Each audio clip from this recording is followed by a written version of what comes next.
Reduced to rubble, that's what the seaside town of Gaza looked like a few months ago when Ahmed left. Now known as Abu, the young man walked past destroyed buildings and ruined homes. Everywhere he saw the dead bodies of civilians and members of Hamas. They lay beneath the scorching sun, some wrapped in plastic, others not. Among them were women and children. He passed by without a sound or a goodbye. The health ministry reported more than 57,000 dead, though many believe the real number to be much higher. It felt like walking through hell. At the beginning of the year, Abu still had hope. During a short break in the Israeli bombing raids, he fled to Egypt via the Rafah border crossing. It was only when he reached Alexandria that he learned about the true horror of the Israel-Hamas war. Everywhere he went, people talked about one thing: the upcoming offensive on Gaza. Abu knew he couldn't stay in Egypt, so he set his sights on a new destination: China. There, refugees are granted asylum and residence permits relatively quickly. But unfortunately, Abu's dream didn't materialize. He ended up in Libya instead. There, however, he heard harrowing stories. Human traffickers operated freely, as did soldiers who abused refugees without consequence. It was like Abu had stepped into a different hell. He wanted to leave Libya as quickly as possible, ideally by boat to Italy. But first he needed a sponsor. Without one, he wouldn't have been able to get a visa. At a friend's suggestion, he started frequenting cafes near the coast, hoping to meet someone who could help him. That's how he met Youssef, a Libyan businessman. Youssef had contacts in the field and agreed to help Abu cross the Mediterranean. It was just one problem. According to Youssef, the dangerous journey would cost Abu $5,000, and the businessman wasn't joking when he said dangerous. Since most of Abu's savings were already gone, he had little choice but to agree. But just a few weeks later, Abu's faith in humanity was shattered. The smuggler never showed up. Abu waited in vain for him for days. When he realized he'd been deceived, he tried to flee to Tunisia. But there too, he fell into the clutches of human traffickers. They brought him to a house in the middle of the desert, locked him inside, along with other refugees. Every day, they were offered a deal: pay up or face torture. But Abu was desperate. He didn't have any money left. One day, he overheard fellow captives discussing a daring escape plan. The next evening, Abu joined them. Together, they dug a tunnel under the fence. Just as they were about to slip through, an alarm sounded. Armed guards descended on them. Abu barely managed to escape. In the following days, he kept moving, dodging trucks and cars, hiding during the day, sleeping on the streets at night. All this in the hopes of reaching the sea. Finally, he made it. In front of him lay the Mediterranean, dark and menacing. It was the gateway to his final hell. But before we get to that, let me tell you a little more about Abu. He grew up in northern Gaza, lived in a family of 6. He had 2 sisters and 2 brothers. Both parents worked as teachers.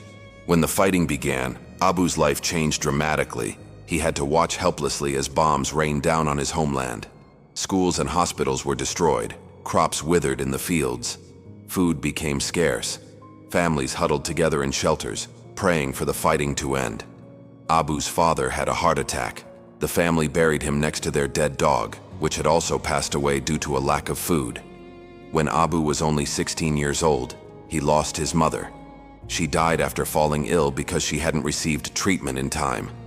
From then on, he took care of his siblings. He provided for them by doing odd jobs such as fixing shoes. When he could, he also attended night school. Though the situation in Gaza was becoming increasingly difficult, Abu dreamed of a better future. A future far from the conflict. But the Israel-Hamas war shattered his plans. When he decided to leave, Abu was ready to risk everything. He sold his car, clothes, furniture, and everything else he owned. With the money, he made his way to Cairo. But the Egyptian capital was overcrowded and dangerous. People everywhere were talking about the impending Israeli invasion of Gaza. And so Abu decided to flee again. This time he chose Libya. His plan was simple. Once there, he would get a visa to Italy and fly to China. But as I've told you, things didn't work out the way he hoped. And soon he found himself in a Libyan refugee camp. There he shared a tent with around 100 people. Some slept outside. No one knew how long they'd have to stay in the camp. Abu wanted to get to Europe quickly. Not only did he want to escape the camp, but he also feared for his life. He'd heard stories of refugees being tortured and killed in Libya. Some were kidnapped by gangs, others disappeared while trying to cross the border. After a few weeks, Abu got word that 2 friends had successfully reached Italy. Hope surged through him. He too wanted to flee Libya. As we've seen, he ultimately left with a smuggler named Yusuf. But when the man betrayed him, Abu devised a new plan.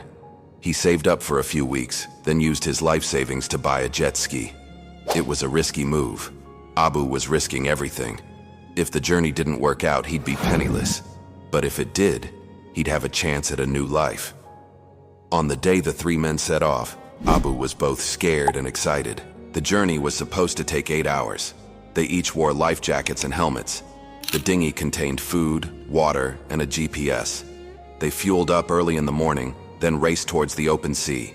The wind roared in their ears, salty spray on their faces. But the further they went, the less fuel they had. Their journey was taking longer than expected. By 5 p.m., the fuel gauge was almost empty. And then, right before their eyes, the fuel ran out. Abu fought to keep calm. His hands ached from steering. What now? They were stranded in the middle of the Mediterranean, surrounded by endless water. Above them, the sky was overcast. Lightning flashed in the distance.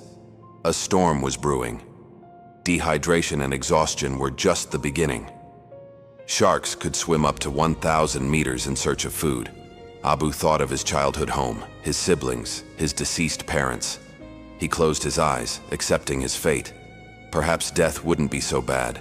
But the next morning when he opened his eyes, the storm had vanished. The clouds were gone, replaced by bright sunshine. To his surprise, Abu still had strength in his limbs. He opened the messaging app on his phone and sent a message to his sister. He didn't know if it would reach her, but he had to try. Suddenly, a patrol boat appeared on the horizon.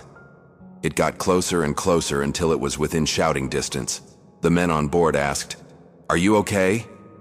Abu answered, "Yes," though his voice was hoarse from thirst. The boat came alongside and pulled all 3 men out of the water. They were exhausted, weak, but alive.